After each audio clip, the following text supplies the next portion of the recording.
Have you ever felt overwhelmed with all that's going on in the world? Sometimes we don't realize that we can make a difference. My name is Debbie Van Grieken, and it is my hope to inspire you to take small steps towards social impact. Join us each week as we have conversations with those who have taken simple steps towards living a more sustainable and socially conscious lifestyle. If you want to make social impact, let's start small. The Small Steps podcast is proudly sponsored by Moya Shea Products. As a listener, enjoy 15% off your online purchase. Use code SMALLSTEPS15 at checkout. At Moya, we believe in people helping people. Supporting the local and global communities that help our organization succeed is very important to us. We apply a fair trade framework when purchasing raw materials, supporting farmers and families. Thinking global and acting local, Moya works with organizations to better the lives of children through education and fair trade. Are you looking for the best moisturizer for beautiful, healthy, glowing skin? Our Shea products are superb moisturizers and have exceptional healing properties for those suffering from skin issues. Check out these products and our wellness line at moyasheabutter.com. Welcome back to the Start Small podcast. I'm your host, Debbie Van Grieken, and today I'm so happy to be joined by Tye Reeder. Tye is passionate about human rights and excited about the business she recently started, Seek for Chocolate. This is her first time starting a business and she has big dreams. Tye's mission is to empower others throughout the world, seeking to support good chocolate companies who treat everyone in their supply chain with the respect, pay, and working conditions they deserve. Too many chocolate companies are getting their cocoa from farms that exploit and traffic their workers, or even force enslaved people, including children, to work on their farms. Seek for Chocolate was started based on the belief that we can work together to support good chocolate companies because they do exist and they are helping to raise people out of poverty. That is beautiful, and that is something people can unite to support. Since starting Seek for Chocolate, Tye and her husband are also excited about a new dream to learn the art of chocolate making, partnering with at least one farm and becoming chocolatiers. Tye is a homeschooling mom to 3 kids and has fostered 11 children. They were blessed to be able to adopt their oldest child when he was in foster care at the age of 13. She has an associate's degree in psychology and a bachelor's degree in fitness and wellness management. Please welcome Tye to the show. Hi, I'm so happy you could join us today, Tye. Thank you. I'm happy to be here. So you're joining us from Utah. Yes, I am. And is it warm there right now? Right now it is, but this is a weird time of year. We're in the north in Canada. So again, we can have the whole gamut of seasons in 1 week. So you could be in, winter coat and hat and mitts, and then midweek you're like in a t-shirt. It's weird here in Canada. Sometimes I feel that way in Utah also. We're actually in the northern part of Utah. In southern Utah, which we went to last week to get warm because it was cold where we're at, it's a lot warmer year round. So here we have like cold winters, really great snow for skiing, and it just goes back and forth. And it sounds like it's really similar to what you get. Yes. And today's been a little dull and gray, but hopefully tomorrow will be a little sunnier and nice. But so Tye, I was reading some of your background and your bio, and I love connecting with people on a personal level too. I was so amazed to hear that you and your husband are actually foster parents, and you've fostered 11 children in total. My husband and I have fostered 3 girls at the same time as having our 5 boys. And I thought that was totally insane. We also, were looking at adoption. I know you adopted your oldest son from foster care. Unfortunately, it didn't work out for us, the circumstances that we were in, but we were so happy to be able to foster and do that. So I'm so happy for you that you've had an opportunity to do all of that. That must just make you so tired. And then all of a sudden you decide, I'm going to start a business on top of all this. It can be really tiring. And I think for a long time, I didn't want to do anything more than that, because sometimes we tell ourselves we just can't do one more thing because we're exhausted already. And then I realized that this one more thing would bring me a lot of joy and give me something else to do that's a distraction from the already busy things. And sometimes you need that one thing that really adds that joy. And it's not that fostering didn't bring me joy, but sometimes you need to have something else outside of your family just for you as a mom. I love that for sure. So tell me, how did you start? What kind of made you start this business? So I've always really cared about people on an individual level, but never felt like I knew how to love people all over the world and show them support and help empower them. And as I've gone through homeschooling my kids, we've watched some documentaries and tried to be open-minded about we're not the only people on this earth. So let's think about what we can do for other people, or at least become more informed, about what's going on. So we've watched documentaries about the clothing industry, the chocolate industry, how people are underpaid, exploited, trafficked. And it got to the point that I either couldn't take hearing about it anymore, or I needed to do something about it and figure out if there was something that I could do where I was to make an impact on people somewhere else. Because I would love to, have done humanitarian work or traveled the world and, helped tons of people that way. But that just hasn't been the path in my life. I've done other things. And so right now I started a business last September where I sell chocolate out of my home that's ethically sourced from different companies all over the world. And my husband and I have a dream of also becoming chocolatiers and partnering with farms ourselves so that we can just help empower people in some of these smaller communities. I was just horrified when I found out how prevalent slavery really is in the chocolate industry. There's so many farms all over the world that they're slaves or people who are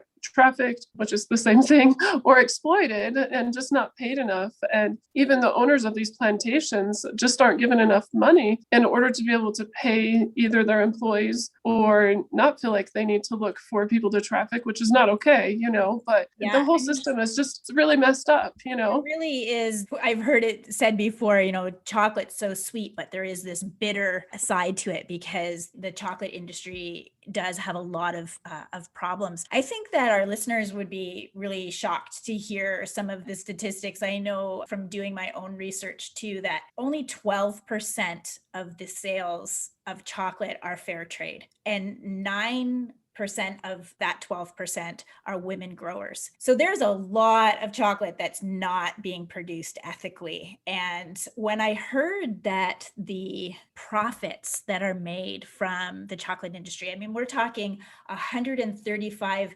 million euro a year that is profited by the chocolate industry. And they can't afford to pay fair wages. Like, these are the shocking things these are the things that made you say, wait a minute, we can do something about this, right? It's crazy. Exactly. It's out of control.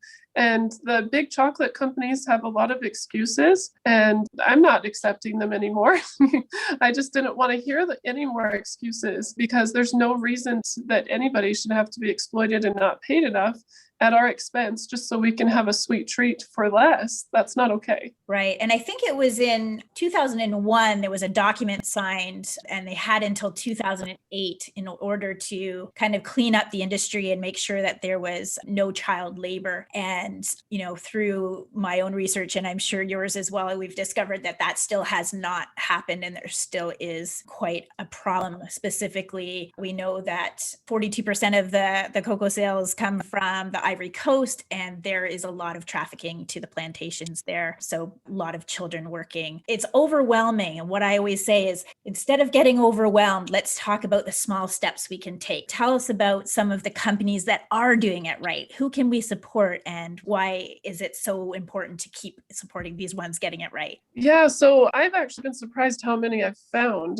Let me just share that at first, when I found out about the chocolate and the slavery industry, I just was overwhelmed. I didn't consider small steps that we could take, and I just didn't want to eat chocolate anymore and was just sad about it. And then I woke up one day and thought, if there's bad, there's got to be good, because anytime there's not something great in this world, there are people who care and who want to make a difference. And so I didn't even know I would sell chocolate. I just started researching a lot and thought, I'm going to find the good. I'm going to find people that are actually trying to make a difference in people's lives. And so I'm actually still on that journey, because now that I'm where I'm at and have found quite a few good companies, I find that there's just so many out there. So let me just share a few. I'm going to start selling Tony's chocolate soon, and we're all about slave-free and fighting to end slavery. But I have Theo chocolate now, and I have Dick Taylor, which is a smaller chocolate company that makes their chocolate in Seattle, Washington. And then here in Salt Lake City, Utah, there's Chocolate Conspiracy.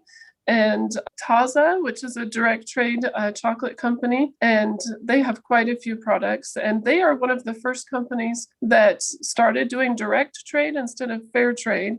And direct trade, they work like super close with the farmers. And so there's a difference. Let me just explain the difference between fair trade and direct trade industry. Fair trade, as far as I understand from my research, there's just a minimum standard of 10% more payment to the farmers who grow the cacao. But sometimes, quite often, 10% is not close to enough to get people out of poverty. And companies like Theo and Tony's that are fair trade pay over 40% more to the farmers so that they can not just have that tiny boost where they're still in poverty, but where they can have enough of a boost where they start to come out of poverty and start to feel more empowered to take care of themselves and their families and their communities. And I'm sure that there are other bigger fair trade companies that pay more like that, but Tony's and Theo are the ones that I found that really found great statements on that. And, in my research, it sounds like they're really trying. And I'm going to find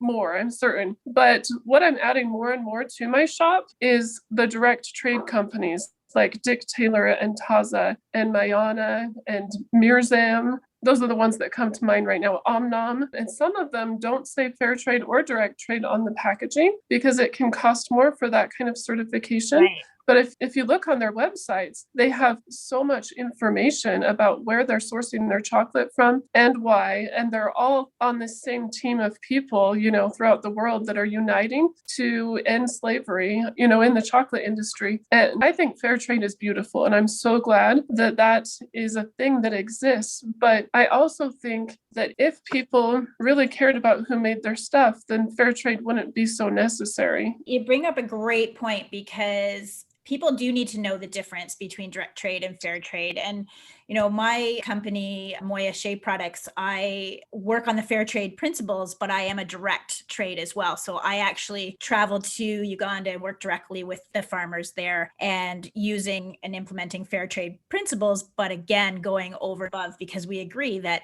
that's not necessarily enough for them to get out of poverty. So we have to go beyond fair trade. Fair trade, I feel like, is just what everybody should be doing. And unfortunately, that's not the case. I don't know if one is better than the other because you also have to, who is doing the trading and what the companies stand for and their values. Definitely think that there's a great partnering with both of those. And, you've got to be looking at these minimums. You've got to be looking at these minimums of what is the company's ethics? What are they doing? How can they provide proof of their supply chain? And for the average consumer, we need to see that on the website. If it's not on the website, we need to be asking those questions. I think it's beautiful that people can source their things and they can let us know where they got them. I think it's also beautiful that there's so many people who are starting up things like this, what you're doing, what other people in our industry are doing, where we think, that's enough is enough. Let's take this into our own hands. What can we do? And I know that there's other people in the fair trade world that I can go right to their Instagram or right to their website, and they have a story to tell so that I know where I'm getting those things. So I think that's beautiful. And I love that you do direct trade. So thank you. So now you have this dream to be a chocolatier. I think everybody has this dream to be a chocolatier, do they not? I mean, I could literally, I could see myself being a chocolatier. I would just love it. What does that actually entail? So honestly, that's a dream that's still unfolding, that we're trying to figure it out, but it's a fun one. I'm one of those that's like super practical. So I usually don't start things like even this business. I tried to talk myself out of it. Like, no, I don't have time for that. And then my husband is actually an attorney, but before he went to law school, he thought about becoming a chef because he loves to cook. And so that's actually been something that he has started dreaming up. And I'm like, I want to come along with you for this dream. I'm just going to support him on this ride that we're on. And we plan to go to different cocoa farms and meet different farmers. We want to partner with some of our own people. It's easier to go to places like Hawaii. We're probably going to go to Costa Rica later this year.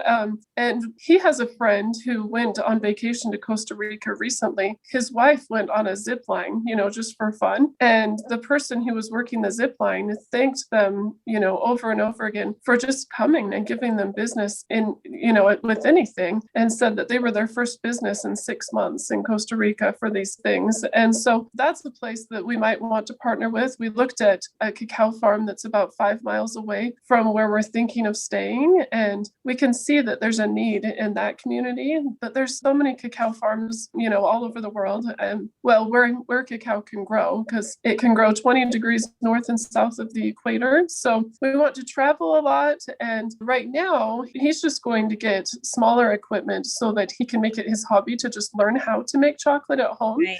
Because honestly, he's never made chocolate. He makes a lot of yummy food, especially like ethnic food from around the world, and spent some time in Jamaica. And we thought about partnering with farms there too. But chocolate's a totally new endeavor. And he's like so excited. And I'm so excited to watch him. It's like a little boy that gets to do this fun thing, Well, I definitely like the travel part. I've been to both Costa Rica and Hawaii. So definitely those would be cool places for you to go and visit and try to partner with farms there. Very hot in Costa Rica, though. Very, very hot. Make sure you bring lots of sunscreen because it's very hot there. Good to know. I think that's really funny that you said, though, that you try to talk yourself out of having this business, because that's kind of opposite to me. So I think your husband and you are the opposite to my husband and I. So my husband's the one that's like, no, he overanalyzes everything and he like researches everything to death to the point where he's like, no.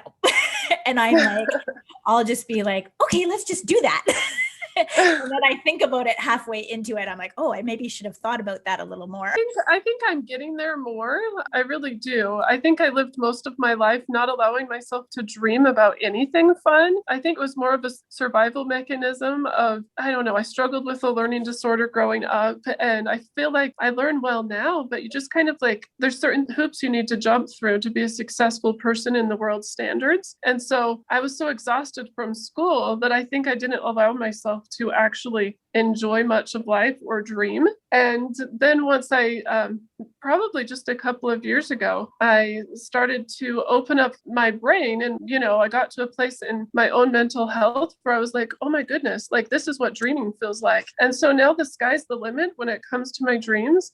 And it's becoming really fun, but allow myself to be like, hey, we could do that. I could do that. And it's changed the way that I parent my kids. I try not to shoot down any dreams that they have and just talk to them in a way where they feel like they can do anything. And I feel like my parents did that for me, but I didn't ever do that for myself. And so I'm just at a different stage in life where I'm like, oh my goodness, this is fun. And yet I still have that practical side of me. That's so incredible. I love that. And I love how you're changing that for your children, because I think we have to change society's way of dealing with what is success and what is, these standards that some of them are so unrealistic. And I think too, it's really neat that your husband, even though he took a very traditional way, went to school and became a lawyer, is now giving that creative side of him an opportunity to grow. And I think that's really cool too. I've talked in previous episodes about having to change that dialogue with my children as well, of, what kind of was expected of us, my husband and I, what success was growing up, what we were exposed to, what people thought we should be, and then my kids, and then them trying to break free of that. I have,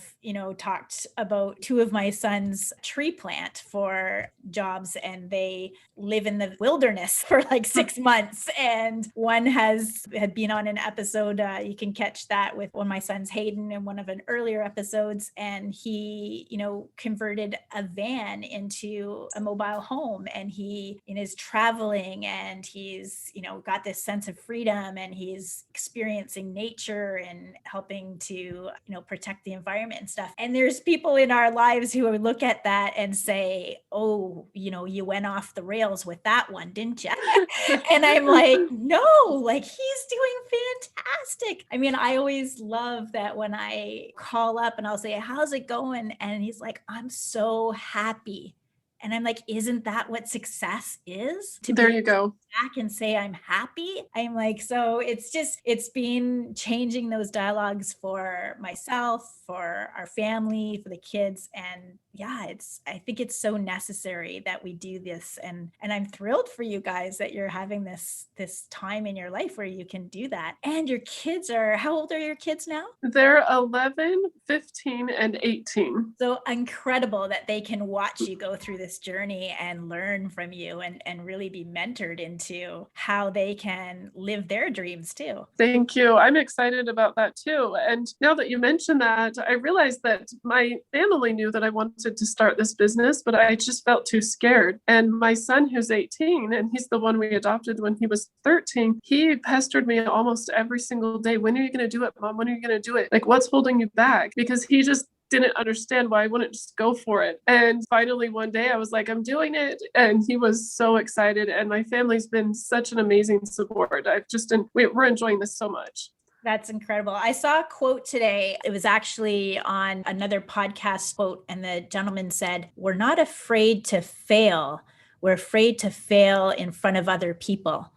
And that hit me hard, because I thought to myself, wow, I can relate to that a bit, because it's really, you get excited and you want to do these things, but you're really thinking, oh my gosh, if I fall on my face, what are people going to say? What are people going to think? Yes, that's true. And last year I've gone to a lot of therapy because I've struggled with my mental health. And last year on my last therapy session with, I still have therapy with a different therapist. Okay, let's be real. But at a therapy session, I said to her, my dreams are becoming bigger than my fears. And she was like, what? That's incredible. That's so great to hear. And I can't say that I'm in that same mental place every single day, but as long as we bring ourselves back to like, what's exciting, what's fun, like, what are we not dreading? Life becomes fun again. And there's just so much to look forward to. That's great. Well, for me, therapy has usually been chocolate. So when I'm having one of those down days, I definitely am very happy to reach for my chocolate. So what's your personal favorite? You've talked about all the brands that you're carrying, but what one would you reach for?